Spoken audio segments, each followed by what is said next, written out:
ये दोनों बच्चा असत हैं। असत, इनका कोई महत्व नहीं है। चाहे जितनी प्रतिकूलता उन्नति हो जाए लौकिक, और चाहे जितनी प्रतिकूलता हो जाए, इनका कोई ना सतो विद्यते भावो ना भाव विद्यते सता। इस असत की सत्ताएं नहीं। इसलिए मात्रा स्पर्शास्तु कौन्ते शीतोष्ण सुख दुखदा आगमा पाइनो अनित्यास तास तितिक्षस्व भारत। ये शीत उष्ण अर्थात सुख और दुख देने वाली अनुकूलता प्रतिकूलता को सह जाए सोई महात्मा, और टूट गया तो संसारी। सहना सीखो, और सहना सीखने के लिए विवेक की आवश्यकता है। कोई भी अनुकूलता हमारे को अनुकूल नहीं है। मैं आत्मस्वरूप हूं, और कोई भी प्रतिकूलता हमें छू नहीं सकती, क्योंकि मैं भगवद अंश हूं। अब इतना ज्ञान ना होने पर शरीर धर्म में स्थित होकर थोड़ी अनुकूलता थोड़ी प्रतिकूलता हमको हर्षित और शोकित कर देती है। इसीलिए अध्यात्म की जरूरत है। बिना अध्यात्म के बिना इन द्वंद्वों पर विजय प्राप्त नहीं की जा सकती। अब बताइए, आप क्या कहना चाहते हैं? इनका कि कृपया इस प्रतिकूलता के साथ नाम जप में मन कैसे लगाएं, कृपया मार्गदर्शन। प्रतिकूलता में तो और नाम जप होता है। पता नहीं आपको कैसे कहता है प्रतिकूलता में नाम जप। मन अशांत हो जाता है तो शांति जहां मिलती है उधर भागा जाता है ना। फिर मान लो हम घर के बाहर खेल रहे हैं, हमें कोई पीटने लगे तो हम घर के अंदर भागेंगे ना, माँ के पास जाएंगे ना, या पिता के पास जाएंगे ना।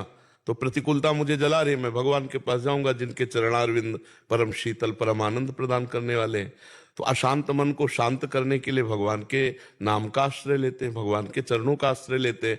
भयभीत होकर के जब हम भगवान के शरण में जाते हैं तो निर्भय पद प्राप्त हो जाता है। जो सभी तावा शरणाई रखी होता है प्राण की नाई। तो हमें तो लगता ही नहीं कि प्रतिकूलता में भजन छूट जाता है। सही बात तो हमने जीवन में अनुभव किया है कि प्रतिकूलता में बड़ा गाढ़ भजन होता है। अनुकूलता में तो भूलने के चांस रहते हैं, लेकिन प्रतिकूलता में भगवान को भूलने ऐसे चांस ही नहीं रहते। इसलिए धन्य है उनका जीवन जिनको पग पग पर दुख और प्रतिकूलता मिल रही है और भगवान की तरफ बढ़ते चले जा रहे हैं। धिक्कार है वो जीवन जो अनुकूलता मिली और भगवान को भूलकर विषयों में रमण कर रहे हैं, पूरे जीवन को व्यर्थ कर रहे हैं। इसलिए विवेकवान बनो तो निकल सकते हो। नहीं, यही तो माया है, यही द्वंद्व तो माया है, यही विकार तो माया। इसी में तो सारा चराचर जीव फंसा हुआ है। भगवान का आश्रय लेकर खूब सत्संग सुनो, नाम जप करो, पवित्र भोजन पाओ, तभी बुद्धि शुद्ध होगी। कोई नशा तो नहीं करते? मांस आदि? हाँ, बहुत बढ़िया, तभी आए हो, प्रश्न कर रहे हो। तो अभी तो आपके पास कौन सी प्रतिकूलता? आपकी जेब में, आपके दिमाग में, आपके पास है कुछ प्रतिकूलता? पत्नी से प्रतिकूलता मिलती है। हम कह रहे कितना प्रतिकूल होगी, कितना प्रतिकूल। अगर हम धर्म और सत्य से और प्यार से चलेंगे तो पशु को वश में कर लेते हैं। देखो लोग सिंह पालते हैं ना, खा जाए सिंह और गले में लिपटते हैं, क्यों? कि उसको प्यार दिया। तो प्यार पशु भी जानता है। मुझे तो नहीं लगता कि ऐसा कोई हो कि प्यार और प्रतिकूलता। अगर हम अपने नियम, अपने संयम, अपने धर्म और प्यार में हैं, हम क्यों अनुकूलता उससे मांगे? हम उसको अनुकूलता देंगे। हम पति है, अनुकूलता देंगे। अपने आप अनुकूल ना हो जाए तो बताना। अनुकूलता की मांग ही प्रतिकूलता पैदा कर देती है। तू पत्नी है, तेरा कर्तव्य ये है, ये मांग ही तुम्हें परेशान कर देगी। मैं तुम्हारा पति हूं, मैं अपने कर्तव्य में रहूंगा, तुम जितना चाहो विरोध कर लो, मैं आपको सुख पहुंचाऊंगा। अपने कर्तव्य का पालन, अभी वह अधीन ना हो जाए तो मुझे बताना क्यों। अब आप ऐसे आचरण करो जो उसके भावना के विरुद्ध हो, तो प्यार का द्वेष हो जाएगा, नहीं हो जाएगा? क्यों? प्रतिकूलता का क्या विषय है आपकी पत्नी के साथ? जैसे कि किसी भी बात पे छोटी छोटी बात पे राजी ना होना, या किसी उसका नाराजी होना कि आपका नाराजी होना। देखो, बड़े आप हो, आपने ऐसे पाणी ग्रहण संस्कार जो होता है ना, तो पत्नी का ऊपर होता है, पति का नीचे होता है। अर्थात मैं तुम्हारा भार स्वीकार करता हूं। तो तुम्हारे घर आई, तुम उसके घर नहीं गए हो, समझ रहे हो ना? तुम लाए हो उसको अपने घर, तो अब उसकी बात पर रहो। ऐसी कोई बात जो धर्म विहीन हो उसे प्यार से समझाओ। अभी नहीं समझ पा रही, थोड़ी देर बाद फिर समझा दो, फिर समझा दो। नहीं समझ रही तो कल समझ जाएगी, परसों समझ जाएगी। प्यार में बहुत दम है। हम इतना आपसे कहेंगे, आप गलत ना हो और आपका प्यार सच्चा हो तो एक दिन पत्नी अधीन हो जाएगी, क्योंकि उसके दिल है, उसके हृदय है। अब बहुत ही कोई व्यभिचारिणी हो तो बात हम अलग कहते हैं, नहीं तो ऐसा नहीं है। छोटी छोटी बातों में हमको झुकना पड़ेगा, क्योंकि हम उसको लाए हैं, हमने पाणी ग्रहण किया है। पति शब्द हमारे लिए है, तो आपको फिर अनुकूलता देनी पड़ेगी, आपको उसकी कामनाओं की पूर्ति करनी पड़ेगी। वो आपकी शरण में है, वो आपके पास। हाँ, कुछ ऐसे आचरण हैं अब जैसे पर पुरुष से व्यभिचार, अब इसमें हम सलाह नहीं देंगे। इसकी बात फिर वो कड़वे वचन बोलती है, वो आपके लिए बहुत कड़वा, लेकिन वो आपको पति मानती है। अब हर तरह से उसकी अनुकूलता में आ जाइए। अगर वो परपति रति करने वाली, तो फिर हम इस पर, हमारा धर्म नहीं कहता, फिर हम इस पर फिर हट जाएंगे। फिर जैसा व्यवहार हो वैसा आप चाहो करो, चाहे तलाक दे दो, चाहे जैसे रहो। अगर वो आपको पति मानती, किसी और की तरफ नहीं देखती, तो कितना भी कड़वा स्वभाव हो, आपको उसका पालन पोषण करना चाहिए। क्यों, ऐसा दोष है क्या? तो बस फिर आप झुको और उसकी कामनाओं की पूर्ति करो। अपनी कामनाओं की पूर्ति की जहां बात आती है, वहीं दुख का अनुभव होता है। स्वामी जी, मैं प्रयास पूरा करता हूँ पर उनको संतुष्टि नहीं होती है। चलो, आज नहीं तो कल हो जाएगी, क्योंकि आप धर्म से चल रहे हो। आप धर्म से, आप इधर उधर किसी माई बहन को तो नहीं देखते, तो बस फिर आप देख लेना, हमारी बात मान लेना। धर्म में बड़ी ताकत है, धर्मो रक्षति रक्षिता, एक दिन वो आपके अनुकूल हो जाएगी। क्यों? क्योंकि आप धर्म से चल रहे हैं और उसकी अनुकूलता देना चाहते हैं। तो कभी ना कभी समझ आएगी, अभी प्रारब्ध भोग है तो वो आपको क्लेश दे रहा है, और जिस दिन प्रारब्ध भोग अनुकूल हो गया वही आपको सुख देने लगेगी। पर धर्म से विचलित मत होना, कभी मारना पीटना नहीं, कभी गाली गलौज मत करना, और बहुत धैर्य से चलो। गृहस्थी परम पवित्र भगवान की प्राप्ति का बढ़िया मार्ग है।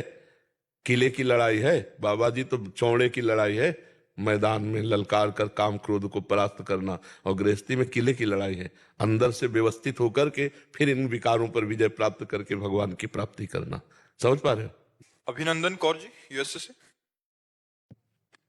राधे राधे महाराज जी। महाराज जी, आपके चरणों में कोटि कोटि प्रणाम। महाराज जी, कई बार भगवत प्राप्ति के लिए व्याकुलता इतनी बढ़ जाती है कि अपने आसपास के साधकों की आध्यात्मिक प्रगति को सुनकर अथवा महसूस कर कर उनके प्रति बहुत ईर्ष्या होने लग जाती है। महाराज जी, सांसारिक दौड़ में तो स्वयं को फिसड्डी मान ही चुके थे, अब आध्यात्मिक मैदान में भी गुरु और गोविंद को रिझाने में असफल हो रहे हैं, ऐसी ईर्ष्या है। वैसे यहाँ हार ही जीत है। जिसका अहंकार गलित हो जाता है वो भगवान का शुद्ध शरणागत भक्त बन जाता है। अपबल तपबल और बाहुबल चौथो बल है दाम, शूर किशोर कृपाते हारे को हरि नाम। हे नाथ, मैं किसी योग्य नहीं हूं, बस आपका ही भरोसा है, आपका ही आश्रय। हे प्रभु, हे प्रीतम, हे प्राणनाथ, मुझे स्वीकार कर लो, सब बात बन जाएगी। भगवत प्राप्ति क्रियाओं से नहीं होती, भगवत प्राप्ति भाव से होती है।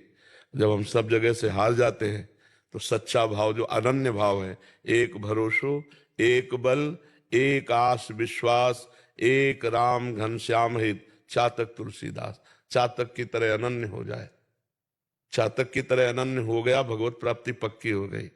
जैसे चातक पी पी पुकारता रहता है मेघ को, तो दूसरे पक्षी ने कहा उसको पी पी पुकारता रहता और वो गरजता है और तेरे ऊपर ओले बरसाता है, वो तुझे प्यार नहीं करता। तो चातक ने कहा अभी प्यार किया ही नहीं तुम, इसलिए जानते नहीं हो। वो जब गरजता है तो लगता है मेरा प्रीतम मुझे उत्तर दे रहा है, और जब ओले बरसते हैं तो लगता है मेरा प्रीतम मुझे आलिंगन कर रहा है, और जब वो मुझे जल नहीं देता तो मुझे और प्यार। चातक की तरह अपने प्रीतम में दोष ना देखते हुए उनके द्वारा दी हुई यथालाभ संतोष सदा काहू सो कछ न चाहूंगो, और खूब भगवान के आश्रित हो जाए तो नाम जप में रुचि बढ़ जाएगी तो भगवत प्राप्ति हो जाएगी। अच्छा, हम दूसरे साधकों को देखें क्यों? हमको तो अपने को देखना है। भगवान का भजन वो अच्छे से कर रहे हैं, भगवान की उनके ऊपर कृपा है, अच्छी बात है। तो हमारे ऊपर भी तो भगवान की कृपा है। क्या भगवान किसी संख्या वाले से मिलते हैं? क्या भगवान किसी तपस्वी से मिलते हैं? सबरी मैया की कौन सी संख्या थी, कौन सी तपस्या थी? दंडकारण्य में एक से एक महान तपस्वी थे, भगवान किसी के पास नहीं गए। भाव में डूबी हुई सबरी जी के पास गए, भाव में डूबी हुई विदुरानी जी के छिलके पाए, भाव में डूबे हुए अपने को अकिंचन मानने वाले सुदामा जी के तंदुल छीन कर पाए।